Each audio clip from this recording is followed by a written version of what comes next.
नमस्ते, नमस्कार, जय हिंद, आदाब, भारत माता की जय। मैं सत्यम ठाकुर फिर से स्वागत करता हूँ आप लोगों को दरोगा अड्डा पे।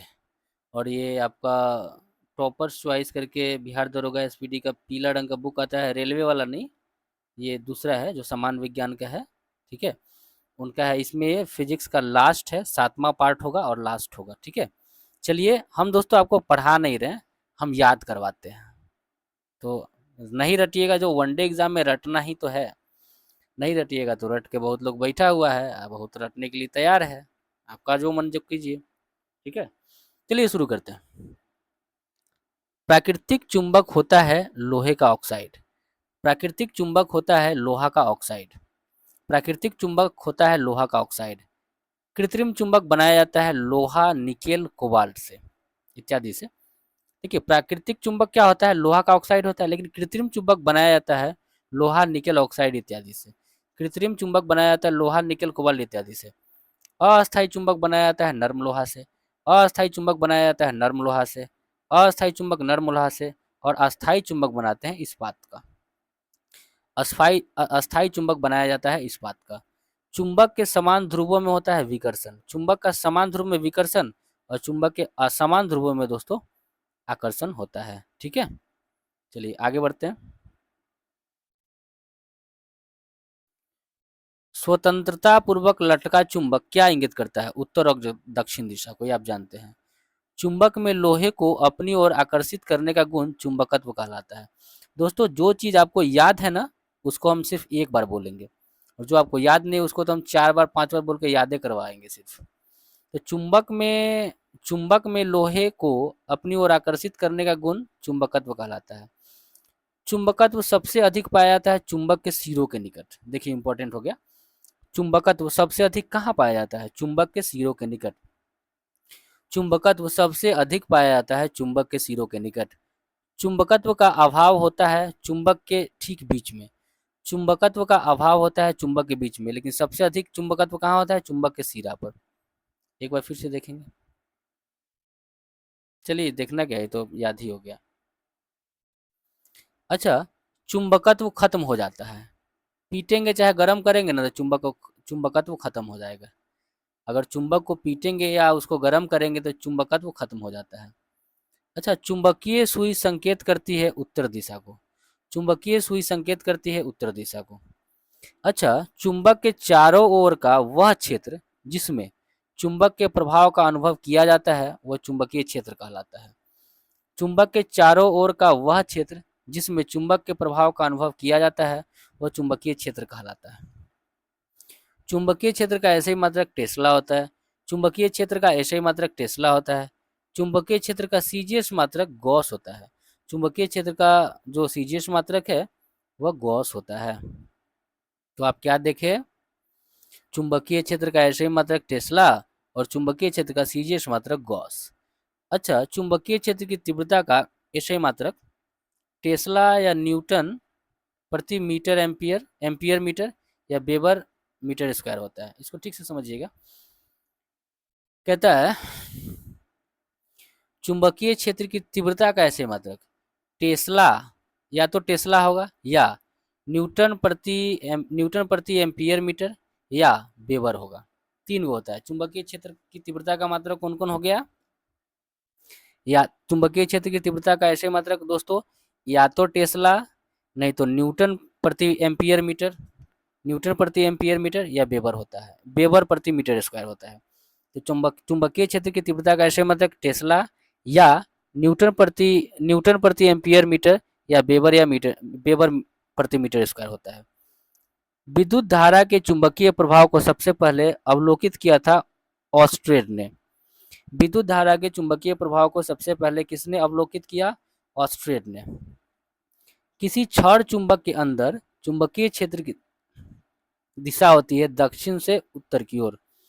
किसी छड़ चुंबक के अंदर चुंबकीय क्षेत्र की दिशा होती है दक्षिण से उत्तर, उत्तरी ध्रुव, दक्षिण से उत्तरी ध्रुव। किसी छड़ चुंबक के अंदर चुंबकीय क्षेत्र की दिशा होती है दक्षिण से उत्तरी ध्रुव। एक बार फिर से याद करेंगे। चुंबकीय क्षेत्र का ऐसे मात्रक टेस्ला, चुंबकीय क्षेत्र का सीजीएस मात्रक गॉस, चुंबकीय क्षेत्र की तीव्रता का ऐसे मात्रक या तो टेस्ला होगा, नहीं तो न्यूटन प्रति एम्पियर मीटर, नहीं तो वेबर प्रति मीटर स्क्वायर होगा। अच्छा, विद्युत धारा के चुंबकीय प्रभाव को सबसे पहले अवलोकित किया है ऑस्ट्रेड द्वारा, ठीक है, सबसे पहले किसने किया है? ऑस्ट्रेड ने। कहता है दोस्तों कि क्षण चुंबक के अंदर, क्षण चुंबक के अंदर दोस्तों, क्षण चुंबक के अंदर चुंबकीय क्षेत्र की दिशा होती है दक्षिण से उत्तर की, उत्तरी ध्रुव। किसी क्षण चुंबक के अंदर चुंबकीय क्षेत्र की दिशा होती है दक्षिण से उत्तरी ध्रुव।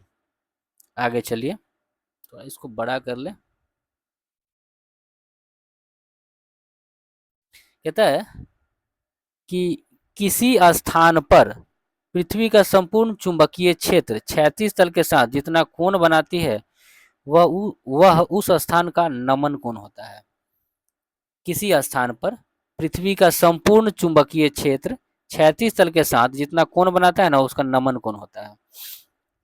पृथ्वी के ध्रुव पर नमन कोण 90 डिग्री होता है। पृथ्वी के ध्रुव पर नमन कोण 90 डिग्री होता है। विषुवत रेखा पर नमन कोण दोस्तों 0 डिग्री होता है। विषुवत रेखा पर नमन कोण 0 डिग्री होता है। चुंबकीय याम्योत्तर एवं भौतिक याम्योत्तर के बीच का कोण दिक्पात कोण कहलाता है। चुंबकीय याम्योत्तर एवं भौतिक याम्योत्तर के बीच का कोण दिक्पात कोण कहलाता है। चुंबकीय याम्योत्तर एवं भौतिक याम्योत्तर के बीच का कोण दिक्पात कोण कहलाता है। पृथ्वी के दिक्पात का मान होता है 180 डिग्री। पृथ्वी के दिक्पात का मान होता है 180 डिग्री। पृथ्वी के दिक्पात का मान होता है 180 डिग्री। चुंबकीय फ्लक्स की ऐसे मात्रक वेबर होता है। चुंबकीय फ्लक्स का ऐसे मात्रक वेबर होता है। एक बार फिर से देखेंगे। किसी स्थान पर पृथ्वी का संपूर्ण चुंबकीय क्षेत्र, किसी स्थान पर पृथ्वी का संपूर्ण चुंबकीय क्षेत्र क्षैतिज तल के साथ, किसी स्थान पर पृथ्वी का संपूर्ण चुंबकीय क्षेत्र क्षैतिज तल के साथ जितना कोण बनाता है वह उस स्थान का नमन कोण कहलाता है। ठीक है, पृथ्वी के ध्रुव पर नमन कोण होता है 90 डिग्री। पृथ्वी के ध्रुव पर नमन कोण होता है 90 डिग्री। पृथ्वी के ध्रुव पर नमन कोण 90 डिग्री। विषुवत रेखा पर नमन कोण 0 डिग्री। विषुवत रेखा पर नमन कोण 0 डिग्री। चुंबकीय याम्योत्तर एवं भौगोलिक याम्योत्तर के बीच का कोण दिक्पात कोण कहलाता है।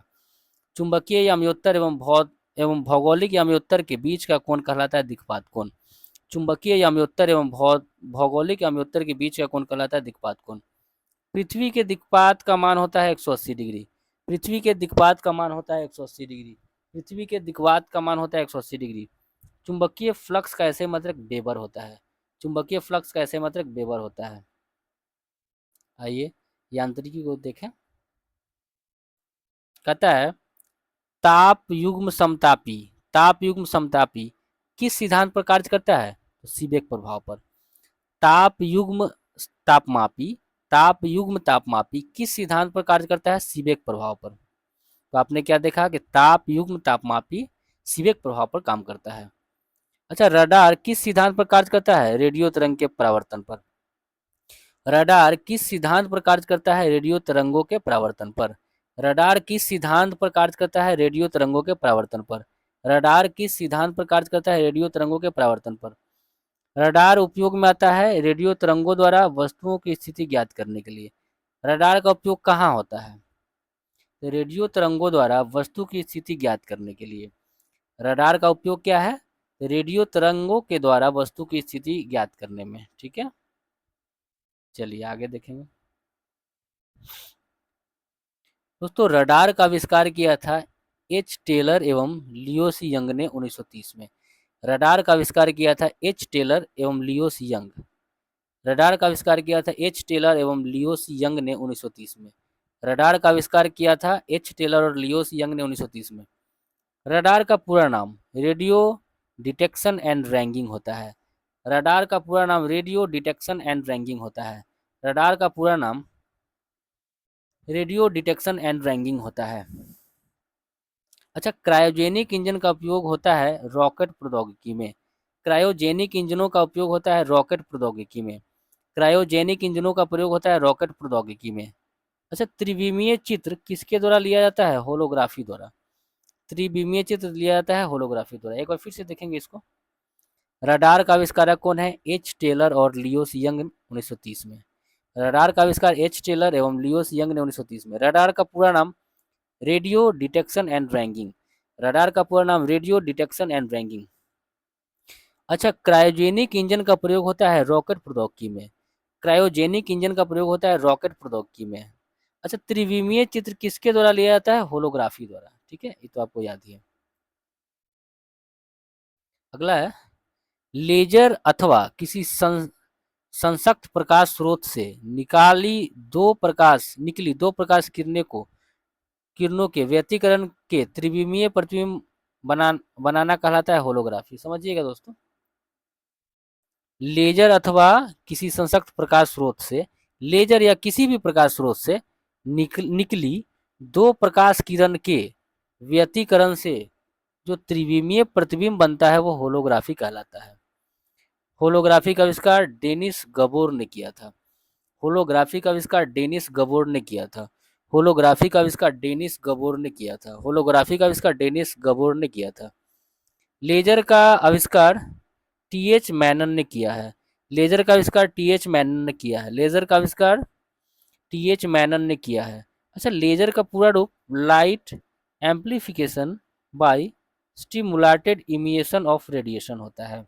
लेजर का पूरा नाम light amplification by stimulated emission of radiation होता है। अच्छा, लेजर का प्रयोग कहाँ कहाँ होता है? धातु को काटने में लेजर का प्रयोग करते हैं। हीरा तराशने में, रोग के इलाज में भी लेजर का प्रयोग करते हैं। तो धातु को काटने में, हीरा तराशने में और रोगों के इलाज के लिए दोस्तों हम लेजर का प्रयोग करते हैं। एक बार फिर देखेंगे, लेजर अथवा किसी संसक्त प्रकाश स्रोत से निकली दो प्रकाश किरणों के व्यतिकरण से त्रिविमीय प्रतिबिंब बनता है वो होलोग्राफी कहलाता है। होलोग्राफी का आविष्कार डेनिस गबोर ने किया था। होलोग्राफी का आविष्कार डेनिस गबोर ने किया था। लेजर का आविष्कार टीएच मैनन ने किया था। लेजर का आविष्कार टीएच मैनन ने किया था। लेजर का पूरा नाम light amplification by stimulated emission of radiation होता है। लेजर का प्रयोग होता है धातु को काटने में, हीरा तराशने में, रोगों के इलाज में। चलिए आगे बढ़ते हैं। मेसर एक उपकरण है। मेसर एक उपकरण है जो उत्तेजित उत्सर्जन द्वारा अपप्रवर्धन के माध्यम से विद्युत चुंबकीय तरंग का उत्पादन करता है। मेसर क्या है? एक ऐसा उपकरण जो उत्तेजित उत्सर्जन द्वारा प्रवर्धन के माध्यम से विद्युत चुंबकीय तरंगों का उत्पादन करता है। तो मेसर क्या है? एक ऐसा उपकरण है जो उत्तेजित उत्सर्जन द्वारा प्रवर्धन के माध्यम से विद्युत चुंबकीय तरंग का उत्पादन करता है। दोस्तों, मेसर का पूरा नाम क्या है? Microwave amplification by stimulated emission of radiation होता है। मेजर का पूरा नाम है microwave amplification by stimulated emission of radiation होता है। दोस्तों, मेसर की खोज किसने किया था? चार्ल्स एच टाउन्स ने। मेसर की खोज किया था चार्ल्स एच टाउन्स ने। मेसर की खोज किया था चार्ल्स एच टाउन्स ने। अच्छा, लेजर में प्रकाश किरणों का उत्सर्जन होता है जबकि मेसर में सूक्ष्म तरंगों का। समझिएगा क्या कह रहा है, बहुत अच्छा बात बता रहा है। लेजर में ना प्रकाश किरण का उत्सर्जन होता है। लेजर में किसका उत्सर्जन होता है? प्रकाश किरण का। मेसर में सूक्ष्म तरंग का उत्सर्जन होता है। समझ में आया? तो आपने क्या देखा कि लेजर में प्रकाश किरण का उत्सर्जन होता है लेकिन मेसर में सूक्ष्म तरंग का उत्सर्जन होता है। चलिए, परमाणु भौतिकी आइए। प्रत्येक पदार्थ छोटे छोटे कणों से मिलकर बना है जिसको परमाणु कहते हैं। ये तो आप जानते हैं। परमाणु के नाभिक की खोज रदरफोर्ड ने किया। परमाणु के नाभिक की खोज रदरफोर्ड ने किया। नाभिक की त्रिज्या 10⁻⁻15 मीटर होता है। दोस्तों, नाभिक का जो त्रिज्या होता है वो 10⁻⁻15 मीटर होता है। परमाणु की त्रिज्या होती है 10⁻⁻10 मीटर। नाभिक की त्रिज्या 10⁻⁻15 मीटर और परमाणु की त्रिज्या 10⁻⁻10 मीटर होता है। परमाणु के 3 गो मौलिक कण है, इलेक्ट्रॉन, प्रोटॉन, न्यूट्रॉन। परमाणु के नाभिक में प्रोटॉन और न्यूट्रॉन रहता है। परमाणु के नाभिक में दोस्तों प्रोटॉन और न्यूट्रॉन रहता है। एक बार फिर से देखेंगे, परमाणु के नाभिक की खोज रदरफोर्ड ने किया। अच्छा, नाभिक की त्रिज्या, परमाणु के नाभिक की त्रिज्या 10⁻⁻15 मीटर होती है। परमाणु का नाभिक का त्रिज्या 10⁻⁻15 मीटर होता है। अच्छा, परमाणु की त्रिज्या कितनी होती है? 10⁻⁻10 मीटर। परमाणु के 3 गो मौलिक कण इलेक्ट्रॉन, प्रोटॉन, न्यूट्रॉन है। परमाणु के नाभिक में प्रोटॉन और न्यूट्रॉन रहता है। आगे बढ़ते हैं। प्रोटॉन एवं न्यूट्रॉन की कुल संख्या का योग कहलाता है द्रव्यमान संख्या। प्रोटॉन और न्यूट्रॉन की कुल संख्या का योग द्रव्यमान संख्या कहलाता है। ठीक है। अच्छा, नाभिक में उपस्थित प्रोटॉन की संख्या बराबर होता है परमाणु संख्या के। नाभिक में जो प्रोटॉन की संख्या रहता है ना, वह परमाणु संख्या के बराबर रहता है। ठीक है। अच्छा, प्रोटॉन का नामकरण किया था रदरफोर्ड ने। प्रोटॉन का नामकरण किया था रदरफोर्ड ने। अब प्रोटॉन को खोजा था गोल्डस्टीन ने 1886 में। ठीक है। तो प्रोटॉन का नामकरण आपने देखना रदरफोर्ड ने, प्रोटॉन का नामकरण किया था रदरफोर्ड ने, और प्रोटॉन को खोजा था गोल्डस्टीन ने 1886 में। इलेक्ट्रॉन को खोजा था जे थॉमसन ने 1997 में। इलेक्ट्रॉन को खोजा था जे थॉमसन ने 1897 में। इलेक्ट्रॉन को खोजा था जे थॉमसन ने 1897 में। अच्छा, न्यूट्रॉन को खोजा था जेम्स चैडविक ने 1932 में। न्यूट्रॉन को खोजा था जेम्स चैडविक ने 1932 में। प्रोटॉन होता है धन आवेशित कण। प्रोटॉन होता है धन आवेशित कण। एक बार फिर से देखेंगे। प्रोटॉन और न्यूट्रॉन की कुल संख्या का योग को द्रव्यमान संख्या कहते हैं। प्रोटॉन और न्यूट्रॉन की कुल संख्या के योग को द्रव्यमान संख्या कहते हैं। नाभिक में उपस्थित प्रोटॉन की संख्या बराबर होता है परमाणु संख्या के। नाभिक में उपस्थित प्रोटॉन की संख्या बराबर होता है परमाणु संख्या के। अच्छा, प्रोटॉन का नामकरण रदरफोर्ड ने किया है, लेकिन उसका खोज प्रोटॉन का गोल्डस्टीन ने 1886 में किया है। प्रोटॉन का खोज गोल्डस्टीन ने 1886 में किया है। इलेक्ट्रॉन का खोज जे थॉमसन ने 1897 में किया है। इलेक्ट्रॉन का खोज जे थॉमसन ने 1897 में किया है। और न्यूट्रॉन का खोज जेम्स चैडविक ने 1932 में किया है। न्यूट्रॉन की खोज जेम्स चैडविक ने 1932 में किया है। प्रोटॉन होता है धन आवेशित कण। प्रोटॉन होता है धन आवेशित कण। ठीक है। और इलेक्ट्रॉन होता है ऋण आवेशित कण।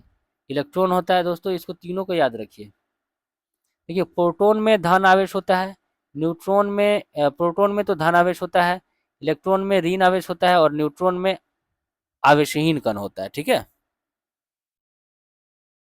प्रोटॉन में दोस्तों धन आवेश होता है, प्रोटॉन में धन आवेश होता है, इलेक्ट्रॉन में ऋण आवेश, और न्यूट्रॉन में कोई आवेश नहीं होता है। प्रोटॉन का भार इलेक्ट्रॉन के भार का 1836 गुना होता है। प्रोटॉन का जो भार है वह इलेक्ट्रॉन के भार से 1836 गुना होता है। ठीक है। पॉजिट्रॉन क्या है? एक धन आवेशित कण है। पॉजिट्रॉन क्या है? एक धन आवेशित कण है। पॉजिट्रॉन एक धन आवेशित कण है। पॉजिट्रॉन की खोज एंडरसन ने 1932 में किया था। पॉजिट्रॉन की खोज एंडरसन ने 1932 में किया था।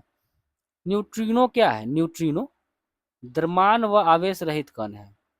न्यूट्रिनो जो है दोस्तों, न्यूट्रिनो वह द्रव्यमान और आवेश रहित कण है।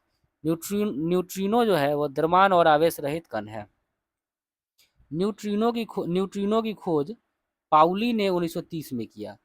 न्यूट्रिनो की खोज पाउली ने 1930 में किया। न्यूट्रिनो की खोज पाउली ने 1930 में किया। एक बार फिर से देखेंगे।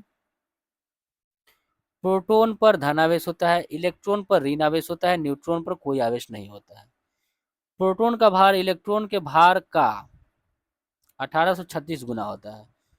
प्रोटॉन का भार इलेक्ट्रॉन का भार का 1836 गुना होता है। अच्छा, पॉजिट्रॉन क्या है? एक धन आवेशित कण है। पॉजिट्रॉन एक धन आवेशित कण है। पॉजिट्रॉन की खोज एंडरसन ने 1932 में किया है। न्यूट्रिनो क्या है? द्रव्यमान और आवेश रहित कण है। न्यूट्रिनो में न द्रव्यमान होता है और न ही आवेश होता है। तो न्यूट्रिनो द्रव्यमान व आवेश रहित कण है। न्यूट्रिनो की खोज पाउली ने 1930 में किया है। न्यूट्रिनो की खोज पाउली ने 1930 में किया है। फोटोन होता है ऊर्जा का बंडल। फोटोन क्या है? ऊर्जा का बंडल है। फोटोन ऊर्जा का बंडल है। परमाणु विद्युतः उदासीन होता है। फोटोन क्या है? ऊर्जा का बंडल है। फोटोन ऊर्जा का बंडल है। और रेडियो सक्रिय तत्व को देखेंगे। वह तत्व जो स्वतः विघटित होकर विकिरण उत्सर्जित करते हैं वो रेडियो सक्रिय तत्व कहलाते हैं। वह तत्व जो स्वतः विघटित होकर विकिरण उत्सर्जित करता है वो रेडियो सक्रिय तत्व कहलाता है। वह तत्व जो स्वतः विघटित होकर विकिरण उत्सर्जित करता है वो रेडियो सक्रिय तत्व कहलाता है। पदार्थ के विघटन के कहता है कि पदार्थ के विघटन के फलस्वरूप निकलने वाली किरण कहलाती है रेडियो सक्रिय किरण। पदार्थ के विकिरण के फलस्वरूप निकलने वाली किरणें कहलाती है रेडियो सक्रिय किरण पदार्थों के विघटन के फलस्वरूप निकलने वाली किरणें कहलाती है रेडियो सक्रिय किरण। रेडियोधर्मी पदार्थ उत्सर्जित करता है अल्फा बीटा एवं गामा किरण। रेडियोधर्मी पदार्थ उत्सर्जित करता है अल्फा बीटा एवं गामा किरण। तो रेडियोधर्मी पदार्थ उत्सर्जित करता है अल्फा बीटा गामा किरण। रेडियो सक्रियता की खोज किया था हेनरी बैकुरल ने। रेडियो सक्रियता की खोज किया था हेनरी बैकुरल ने। एक बार फिर देखेंगे। वह तत्व जो स्वतः विघटित होकर विकिरण उत्सर्जित करता है वह रेडियो सक्रिय तत्व कहलाता है। वह तत्व जो स्वतः विघटित होकर विकिरण उत्सर्जित करता है वह रेडियो सक्रिय तत्व कहलाता है। पदार्थों के विघटन के फलस्वरूप निकलने वाला किरण रेडियो सक्रिय किरण है। पदार्थों के विघटन के फलस्वरूप निकलने वाला किरणें कहलाती है रेडियो सक्रिय किरण। रेडियोधर्मी पदार्थ उत्सर्जित करता है अल्फा बीटा गामा किरण। अच्छा, रेडियो सक्रियता की खोज हेनरी बैकुरल ने किया था। रेडियो सक्रियता की खोज हेनरी बैकुरल ने किया था। रेडियो सक्रियता का मात्रक होता है क्यूरी। रेडियो सक्रियता का मात्रक क्यूरी होता है। रेडियो सक्रियता का मात्रक क्यूरी होता है। अच्छा, रेडियो सक्रियता की माप की जाती है जीएम काउंटर से। रेडियो सक्रियता की माप की जाती है जीएम काउंटर से। रेडियो सक्रियता की माप की जाती है जीएम काउंटर से। अल्फा बीटा गामा में विद्युत चुंबकीय तरंग होता है केवल गामा किरणों में। अल्फा बीटा गामा किरण में, अल्फा और बीटा गामा है ना, तीनों में विद्युत चुंबकीय तरंग होता है केवल गामा गामा में। अल्फा बीटा गामा तीन को है ना विद्युत चुंबकीय तरंग, इसमें केवल गामा में ही विद्युत चुंबकीय तरंग होता है। ठीक है। गामा किरण का नामकरण रदरफोर्ड ने किया है। गामा किरण का नामकरण रदरफोर्ड ने किया है। अच्छा, गामा किरण को खोजा है हेनरी बैकुरल ने। गामा किरण को खोजा है हेनरी बैकुरल ने। वेधन क्षमता सबसे अधिक तथा तरंगदैर्घ्य सबसे कम होता है गामा किरण का। वेधन क्षमता सबसे अधिक तथा तरंगदैर्घ्य सबसे कम होता है गामा किरण का। एक बार फिर से देखेंगे। रेडियो सक्रियता का मात्रक क्यूरी होता है। रेडियो सक्रियता की माप की जाती है जीएम काउंटर से। रेडियो सक्रियता की माप की जाती है जीएम काउंटर से। अल्फा बीटा गामा में विद्युत चुंबकीय तरंग होता है केवल गामा किरण में। अल्फा बीटा गामा में विद्युत चुंबकीय तरंग होता है केवल गामा किरण में। गामा किरण का नामकरण रदरफोर्ड ने दिया है। गामा किरण का नामकरण दिया रदरफोर्ड ने। गामा किरण को खोजा था हेनरी बैकुरल ने। गामा किरण का खोज करता है हेनरी बैकुरल। वेधन क्षमता सबसे अधिक होता है और तरंगदैर्घ्य सबसे कम होता है गामा किरण का। ठीक है, आगे चलिए। कोबाल्ट 60 रेडियो एक्टिव समस्थानिक है। दोस्तों, कोबाल्ट 60 जो है वह रेडियो एक्टिव समस्थानिक है। कोबाल्ट 60 उत्सर्जित करता है गामा किरणें। कोबाल्ट 60 उत्सर्जित करता है गामा किरणें। ठीक है, तो कोबाल्ट 60 क्या है? रेडियो एक्टिव समस्थानिक है और कोबाल्ट 60 उत्सर्जित करता है गामा किरण को। ठीक है, चलिए आगे देखेंगे। कोबाल्ट 60 से उत्सर्जित गामा किरणों का प्रयोग होता है कैंसर के इलाज में। अच्छा, आयोडीन 131 समस्थानिक का प्रयोग होता है थायराइड ग्रंथि के कैंसर के इलाज में। क्या कहता है समझिएगा। आयोडीन 131 समस्थानिक है। आयोडीन 131 समस्थानिक का प्रयोग होता है थायराइड ग्रंथि के कैंसर के इलाज में। आयोडीन 131 समस्थानिक का प्रयोग होता है थायराइड ग्रंथि के कैंसर के इलाज में। अच्छा, रेडियम की खोज किसने किया था? रॉबर्ट पियरे एवं मैडम क्यूरी ने। रेडियम की खोज किया था रॉबर्ट पियरे और मैडम क्यूरी ने। रेडियम की खोज किया था रॉबर्ट पियरे एवं मैडम क्यूरी ने। रेडियम की खोज रॉबर्ट पियरे, मैडम क्यूरी। जीव के अवशेषों की आयु का पता चलता है कार्बन डेटिंग विधि द्वारा। जीव के अवशेष का जीव के अवशेषों की आयु का पता चलता है कार्बन डेटिंग विधि के द्वारा। ठीक है, इसको एक बार फिर से देखेंगे। कोबाल्ट 60 से उत्सर्जित गामा किरण प्रयोग किया जाता है कैंसर के इलाज में। आयोडीन 131 समस्थानिक का प्रयोग होता है थायराइड ग्रंथि के कैंसर इलाज में। रेडियम का खोज किया था रॉबर्ट पियरे, मैडम क्यूरी ने। जीव के अवशेष की आयु का पता चलता है कार्बन डेटिंग द्वारा। ठीक है, आगे चलिए। पृथ्वी पर उपस्थित पुरानी चट्टान की जानकारी प्राप्त की जाती है यूरेनियम डेटिंग द्वारा। ठीक है, इसको ध्यान दीजिएगा। देखिए, कहता है कि जीव के अवशेष की आयु का पता लगता है कार्बन डेटिंग विधि के द्वारा। जीव के अवशेष की आयु का पता कार्बन डेटिंग विधि द्वारा, लेकिन पृथ्वी पर उपस्थित पुरानी चट्टान की जानकारी यूरेनियम डेटिंग विधि द्वारा। ठीक है, इसको याद रखिएगा। अब नाभिकीय ऊर्जा देखेंगे। भारी नाभिक का दो लगभग बराबर खंडों में विभक्त होना कहलाता है नाभिकीय विखंडन। भारी नाभिक का लगभग दो बराबर खंडों में विभक्त होना कहलाता है नाभिकीय विखंडन। नाभिकीय विखंडन में ट्रिगर होता है न्यूट्रॉन। नाभिकीय विखंडन में ट्रिगर होता है कौन? न्यूट्रॉन। तो नाभिकीय विखंडन में ट्रिगर कौन होता है? न्यूट्रॉन। अनियंत्रित श्रृंखला अभिक्रिया होती है नाभिकीय विखंडन में। अनियंत्रित श्रृंखला विखंडन अनियंत्रित श्रृंखला अभिक्रिया होती है नाभिकीय विखंडन में। परमाणु बम का सिद्धांत आधारित है नाभिकीय विखंडन पर। एक बार फिर से देखेंगे। भारी नाभिक को दो लगभग बराबर खंडों में विभक्त होना कहलाता है नाभिकीय विखंडन। नाभिकीय विखंडन में ट्रिगर होता है न्यूट्रॉन। अनियंत्रित श्रृंखला अभिक्रिया होता है नाभिकीय विखंडन में, और परमाणु बम सिद्धांत आधारित होता है नाभिकीय विखंडन पर ही। आगे देखिए, परमाणु बम में प्रयोग होने वाला तत्व है यूरेनियम 235 और प्लूटोनियम 239। परमाणु बम में प्रयोग होने वाला तत्व है यूरेनियम 235 और प्लूटोनियम 239। परमाणु बम में प्रयोग होने वाला तत्व है यूरेनियम 235 और प्लूटोनियम 239। प्रथम परमाणु बम बनाया गया था रॉबर्ट ओपेनहोमर द्वारा 1945 में। प्रथम परमाणु बम बनाया गया था रॉबर्ट ओपेनहोमर द्वारा 1945 में। सूर्य की ऊर्जा का स्रोत है नाभिकीय संलयन। सूर्य की ऊर्जा का स्रोत है नाभिकीय संलयन। सूर्य की ऊर्जा का स्रोत है नाभिकीय संलयन। हाइड्रोजन बम आधारित होता है नाभिकीय संलयन क्रिया पर। हाइड्रोजन बम आधारित होता है नाभिकीय संलयन क्रिया पर। हाइड्रोजन बम विकसित किया था एडवर्ड टेलर ने 1952 में। हाइड्रोजन बम विकसित किया था एडवर्ड टेलर ने 1952 में। हाइड्रोजन बम विकसित किया था एडवर्ड टेलर ने 1952 में। एक बार फिर से देखेंगे। परमाणु बम में प्रयोग होने वाला तत्व है यूरेनियम 235 और प्लूटोनियम 239। परमाणु बम में प्रयुक्त होने वाला तत्व है यूरेनियम 235 और प्लूटोनियम 239। प्रथम परमाणु बम बनाया गया था रॉबर्ट ओपनहोमर द्वारा 1945 में। प्रथम परमाणु बम बनाया गया था रॉबर्ट ओपनहोमर के द्वारा 1945 में। सूर्य की ऊर्जा का स्रोत है नाभिकीय संलयन। सूर्य की ऊर्जा का स्रोत है नाभिकीय संलयन। हाइड्रोजन बम आधारित है नाभिकीय संलयन पर। हाइड्रोजन बम आधारित है नाभिकीय संलयन पर। हाइड्रोजन बम आधारित है नाभिकीय संलयन पर। हाइड्रोजन बम विकसित किया जाता है एडवर्ड टेलर द्वारा 1952 में। हाइड्रोजन बम विकसित किया गया एडवर्ड टेलर द्वारा 1952 में। अच्छा, नाभिकीय या परमाणु रिएक्टर होता है आणविक भट्ठी। नाभिकीय या परमाणु रिएक्टर होता है आणविक भट्ठी। नाभिकीय या परमाणु रिएक्टर होता है आणविक भट्ठी। प्रथम नाभिकीय रिएक्टर बनाया गया था एनरिको फर्मी द्वारा 1942 में शिकागो में। सबसे पहले नाभिकीय रिएक्टर बनाया गया था एनरिको फर्मी के द्वारा 1942 में शिकागो में। सबसे पहले नाभिकीय रिएक्टर बनाया गया था एनरिको फर्मी के द्वारा 1942 में शिकागो में। प्रथम भारतीय नाभिकीय भट्टी अप्सरा है। प्रथम भारतीय नाभिकीय भट्टी अप्सरा है।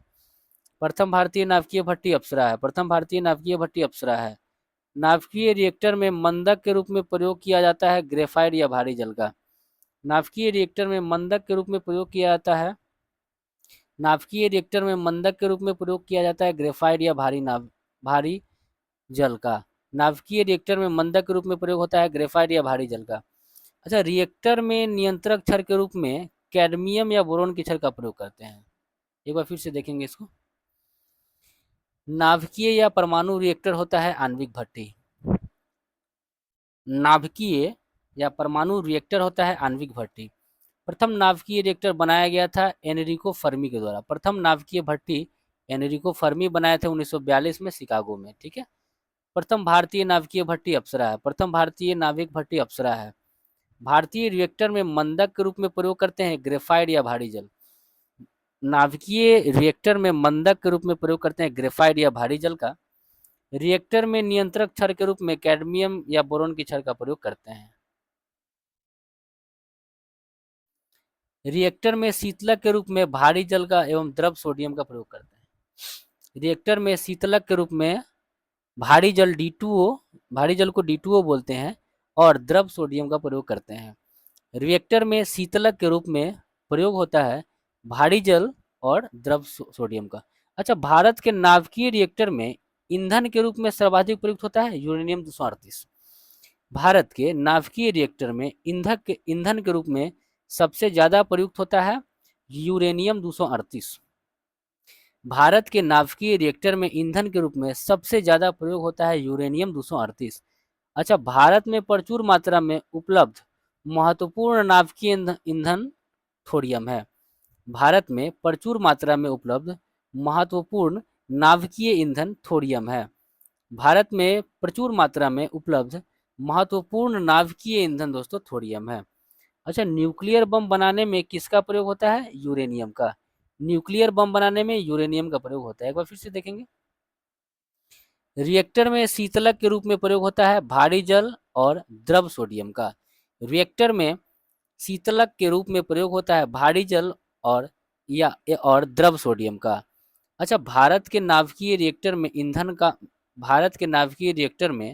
ईंधन के रूप में सर्वाधिक प्रयोग होता है यूरेनियम 238। भारत में प्रचुर मात्रा में उपलब्ध महत्वपूर्ण नाभिकीय ईंधन थोरियम है। भारत में प्रचुर मात्रा में उपलब्ध महत्वपूर्ण नाभिकीय ईंधन दोस्तों थोरियम है। न्यूक्लियर बम बनाने में किसका प्रयोग करते हैं? यूरेनियम का। न्यूक्लियर बम बनाने में यूरेनियम का प्रयोग करते हैं। और साथ ही साथ दोस्तों भारत का प्रथम परमाणु संयंत्र तारापुर है। भारत का प्रथम परमाणु संयंत्र तारापुर है। दोस्तों उम्मीद करते हैं कि सेशन आपको काफ़ी अच्छा लगा होगा, आपको याद भी हो गया होगा। इसी तरह इस बुक का पूरा फिजिक्स आज 7वां है, ख़त्म हो गया। ध्यान रखें, पढ़ाई कीजिए अच्छे से और अपना लोगों का ध्यान रखें। जय हिंद।